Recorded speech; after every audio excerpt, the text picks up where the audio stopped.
Good evening and welcome to the Daily News Roundup. I am Abigail Smythe. Coming up in the newscast, the government demolishes illegal structures in Bernard Lodge. 5 teens charged for murder of homeless man. St. James' most wanted man shot and killed by police. Bus conductor charged for shooting death of 5-year-old. In business, Jamaica's economy rated B+ in its recovery. In the region, Bermuda experiencing its highest number of murders. Further overseas, North Korea flies warplanes near its border with South Korea. And in sports, West Indies women suffer another game loss to New Zealand.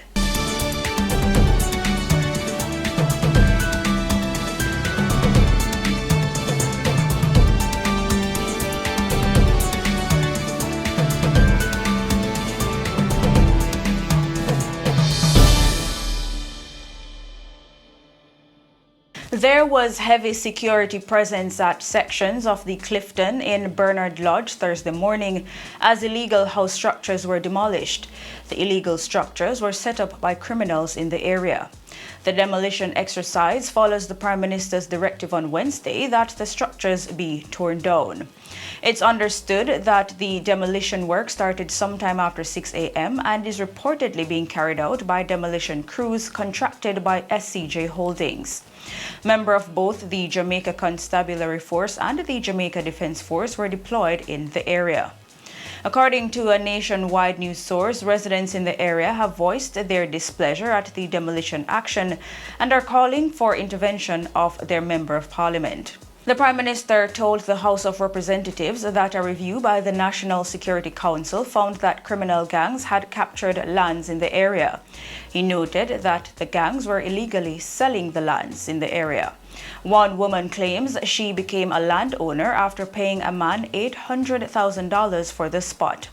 Efforts to contact the seller were unsuccessful. Me pay to my hairdresser introduced me to the man.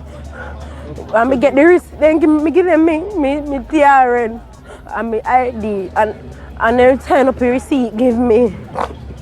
They send the receipt give me. Nobody no give me no look one, no look nothing, they no give me. No, at time me just pass and so chat to me so they like down the plane. Me just have to hurry for go work. I see that hurry for go work. I change it and me go work with a man time because me not have it come here see if it belongs so. So I don't know what to do. 5 teens have been charged for the brutal murder of a homeless man. The man was set on fire on August 29. Commander of the Kingston Central Police, Superintendent Beresford Williams, confirmed that the teens were charged on Wednesday. Lionel Johnson was pronounced dead at the Kingston Public Hospital as a result of injuries sustained after being doused with a substance and lit near Heroes Circle. The investigation was aided by the use of closed-circuit television footage. The police said the suspects, who range from age 15 to 17 and are generally from the Fletcher's Land community, were picked up last week. The teens are scheduled to appear in court on Friday. The homeless man was well known to the Kingston and St. Andrew Poor Relief Department, which regularly supported him with food and board at the night shelter on Church Street. Minister of Local Government and Rural Development Desmond Mackenzie had condemned the murder of Johnson.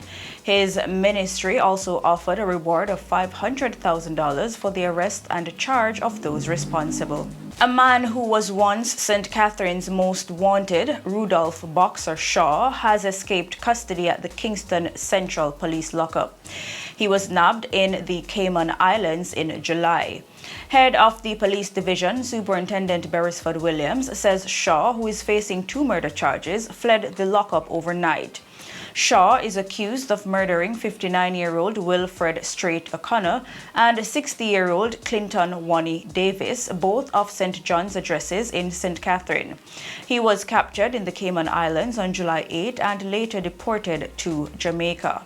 The police say Shaw was previously pursued in Jamaica by the Joint Anti-Gang Task Force and other police units, but managed to elude capture before leaving the island by boat. The wanted man is being represented by King's Counsel Peter Champagny. And St. James' most wanted man, O'Shane Motumbo Earl, was shot dead during a confrontation with members of the security force on Wednesday. Earl was killed during an armed confrontation with members of the Counterterrorism and Organized Crime Investigations Branch (CTOC) during a targeted operation in Goshen, St. Elizabeth. The man was wanted for 7 murders and was featured in this week's edition of the Jamaica Constabulary Force's Wanted Wednesday. It is said that an illegal firearm was retrieved from his person. Additionally, the police say a 14-year-old girl was rescued by the team during the confrontation. The police have charged a St. Andrew bus conductor for the shooting death of 5-year-old Denique Salmon, who was killed while she was asleep last year. He is 31-year-old Theodore Beavers, otherwise called Theo, of a Duhaney Terrace address. Beavers is charged with murder, conspiracy to murder, and illegal possession of firearm and ammunition. Denique was shot as she slept on October 7, 2021 in New Haven, St. Andrew, as gunmen from warring factions fired in the community. She was taken to the Bustamante Hospital for Children, where she was pronounced dead.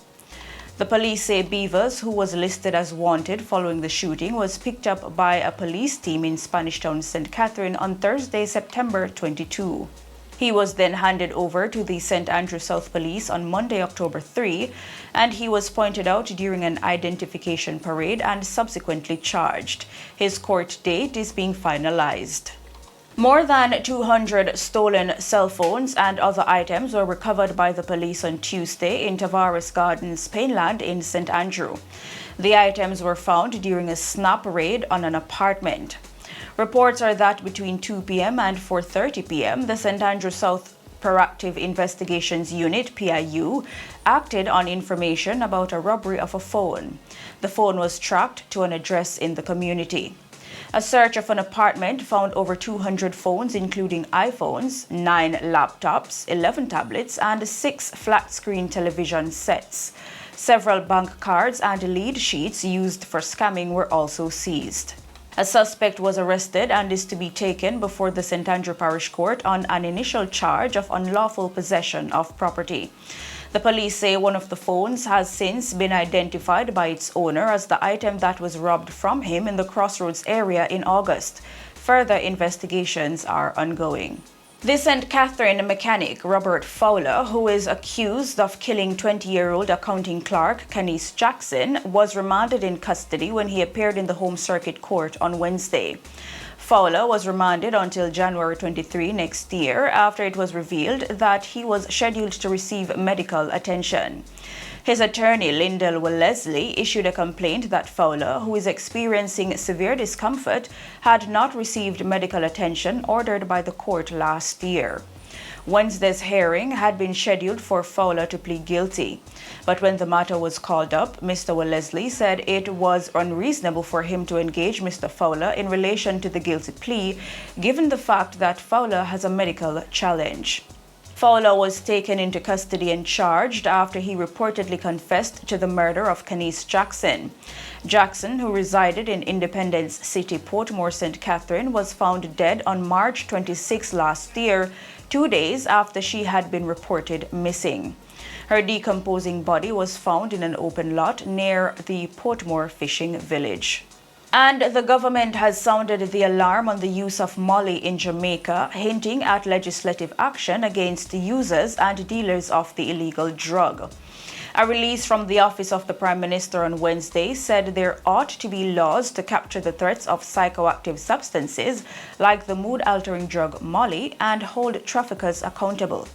Prime Minister Andrew Holness learned of the drug's prevalence across the island and the increased use of psychoactive substances and its deviant effect on our youth late last month when he chaired the monthly sitting of the National Security Council, NSC, where the National Council on Drug Abuse, NCDA, presented its findings. According to the Office of the Prime Minister, a recent situational assessment undertaken by the NCDA pointed to a growing trend in the use of Molly, particularly among the youth and young adults. The NCDA highlighted that the impact of the drug has manifested in increased socially risky and physically dangerous behavior.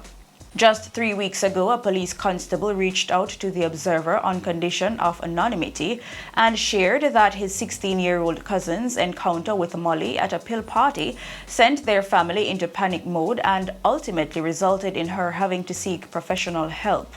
The cop had said that the same emphasis placed on marijuana and cocaine abstinence should be placed on Molly and described the use of the pill among young people as an epidemic. In business, according to Standard & Poor's S&P Global Ratings, Jamaica's long-term foreign and local currency issuer is rated B+. This was affirmed on Wednesday, with the outlook remaining stable. A media release from the Ministry of Finance says the S&P rating reflects the agency's notion that Jamaica's economy will continue to recover, with expected gross domestic product (GDP) growth of 4% in 2022. Minister of Finance and Public Service Dr. Nigel Clark says, quote, "This affirmation by S&P, which comes at a time of great uncertainty in the world economy, is yet another sign that Jamaica's strategy to reduce vulnerability and strengthen resilience is paying off," end quote. The ministry says the stable outlook is grounded in the expectation that Jamaica will remain committed to macroeconomic and fiscal discipline, with a continued downward trajectory of the debt burden. On the other hand, it noted that the S&P pointed out that the country continues to face downside risks from slowing global growth, lower than expected domestic growth, a potential recession in the US, and the impact of global inflation. And in the region, Bermuda reporter Trevor Lindsay says the territory is experiencing its highest number of murders within the last 10 years. The number is currently at 8. Bermuda's National Security Minister Michael Weeks says the British Overseas Territory is facing a crisis in gang violence. With a population of over 61,000 people, the National Security Minister says approximately 1,000 people are actively involved in gangs across the island. The reporter notes that some gangs will use nighttime events to pounce on rival gang members.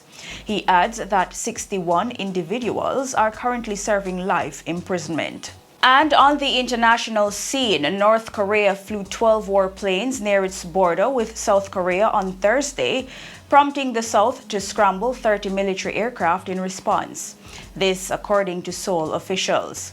The highly unusual incident came hours after North Korea fired 2 ballistic missiles into the sea in its 6th round of missile tests in less than 2 weeks. South Korea's military said 8 North Korean fighter jets and 4 bombers flew in formation and were believed to have conducted air-to-surface firing drills. The military said South Korea responded by scrambling 30 fighter jets and other warplanes, though they didn't engage in any clash with the North Korean aircraft. Tensions have risen sharply on the Korean peninsula as North Korea's recent barrage of missile tests prompted South Korea, the United States, and Japan to conduct joint drills in response. Some experts say North Korean leader Kim Jong-un is determined to expand his nuclear arsenal in defiance of international sanctions. They say North Korea's goal is to eventually win recognition as a legitimate nuclear state from the United States and the lifting of sanctions, though Washington and its allies have shown no sign of doing so. And in sports, the West Indies women have suffered yet another defeat, a 3rd straight loss and a 4th consecutive series loss to New Zealand women. Set a target of 112 in the decisive 4th 2020 International at the Vivian Richards Cricket Stadium, the home side squandered an excellent opportunity to level the series when they lost 2 wickets and failed to get the 4 runs required from the final over.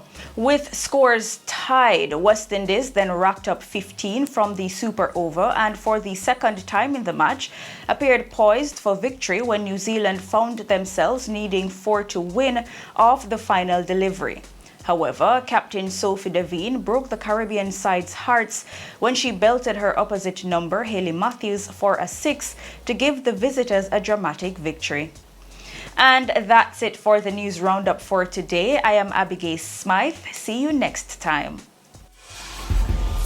Teach them! Hey, yo, hello! Send the message and make it reach them. It's teach them. Right here. Warlord representing.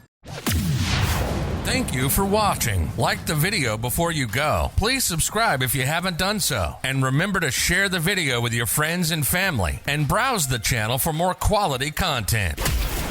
Until next time, walk good, my friends. Teach them!